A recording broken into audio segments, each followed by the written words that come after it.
How come you never turn into a ghost anymore, Bodhi? I don't know what happened to the key. Bodhi, it was all make-believe, wasn't it? About the key and the door and how you turn into a ghost. This week on the Comic Book Report, we have Locke Key Volume 1, Welcome to Lovecraft. Stick around and check it out.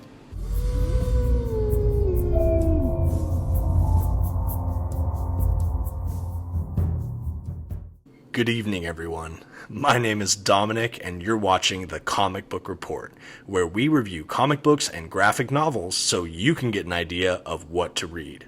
Today, we're going to continue our foray into horror comics during my Comics by Night event all October long. And this week, we're taking a look at one of my favorites, Locke Key.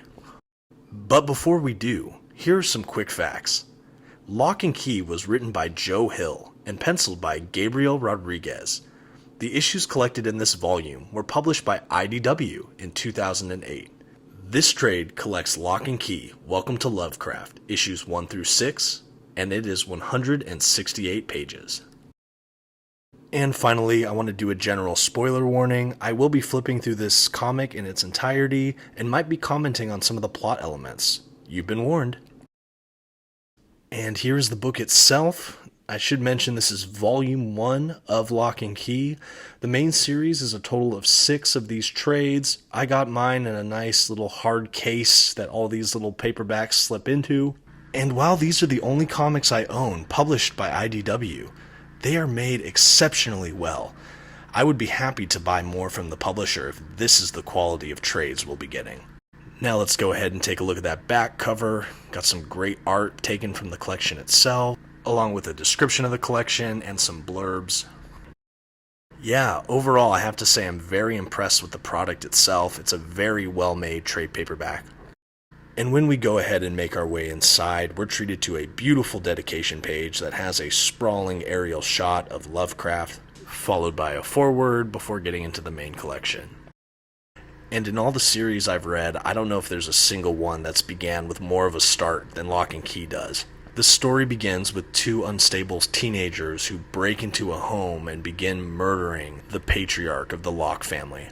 The remainder of the first issue goes back and forth between the murder taking place, what happens to the family during this time, the eventual funeral, and of course the present-day story where the whole family relocates across the country to the town of Lovecraft, where their dad was born and raised. And while it probably doesn't need to be said based on my introduction here, Locke Key is really not a series geared towards super young children. It is filled with quite a bit of violence and language, just be warned. But with that being said, this series is an absolute gem. Just a little quick background on how I was first introduced to the series. You know, I heard some buzz about it, just being a fan of comics in general, but I never read any of it during its initial run. This whole main series had already come out in these volumes before I ever took a look. And in the meantime, I've been a lifelong fan of Stephen King, and so when I heard that his son had become a horror novelist himself, Joe Hill, I of course had to give some of his books a chance, and I really enjoyed a few of them, including probably my favorite of Joe Hill's, which is Heart-Shaped Box. At any rate, I realized that the time was right for me to check out his comic book work, and of course I had to check out Locke Key.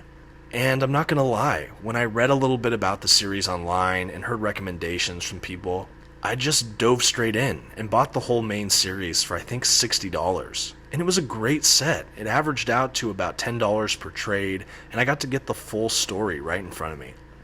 As to the construction of the trades themselves, it's a nice thick, glossy paper, which is one of my favorite. The art is gorgeous, it's so great for easy reading. And really, the only detractor I'd say for these collections themselves is that they don't include the cover art for each of the issues. You get a little bit of an art gallery at the end of this collection as kind of a bonus, which I appreciate. But it is a little bit of a pet peeve of mine when they don't include the covers to all the issues, which I really don't enjoy because it's harder to tell where one issue stops and the next begins. And you really lose out on something. Not getting the cover of the issue, you kind of lose out on that experience. Now, you can kind of make the argument that you can sort of guess where one issue stops. You could also make the argument that in this way you get one streaming narrative instead of all these little chapters. But for me, it was just worth noting. You don't really get the covers. It's similar to like the Walking Dead Compendium, where you don't have the covers to those issues either. So, I just wanted to give you a heads up to all the collectors out there. Now back to the story proper.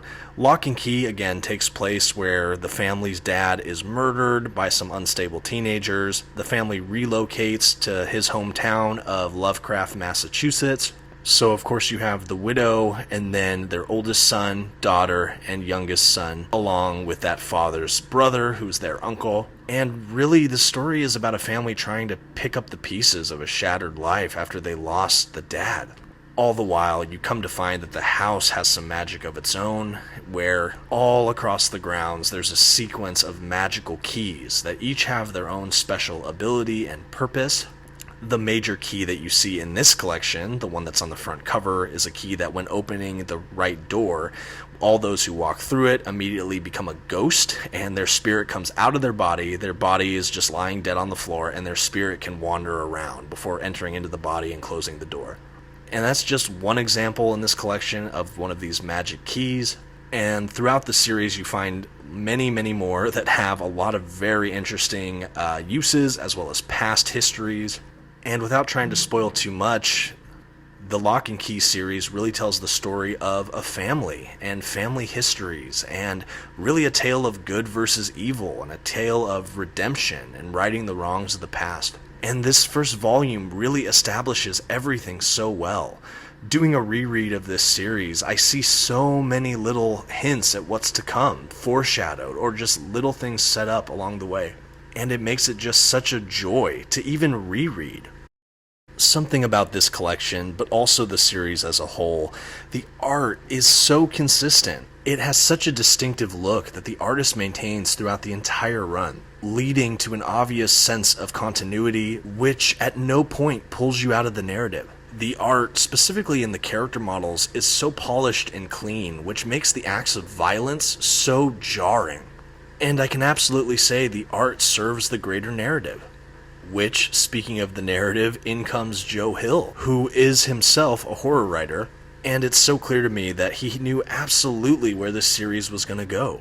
This volume, in my opinion, is absolutely well-paced and really character-driven.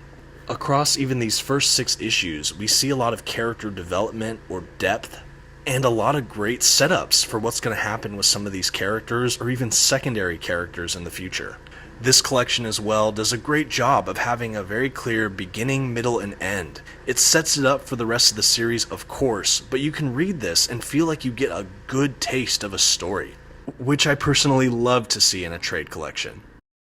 And as we go ahead and finish the last of this art gallery at the end of the book here as the bonus, I think it's about time that we give Locke and Key by Joe Hill and Gabriel Rodriguez a grade.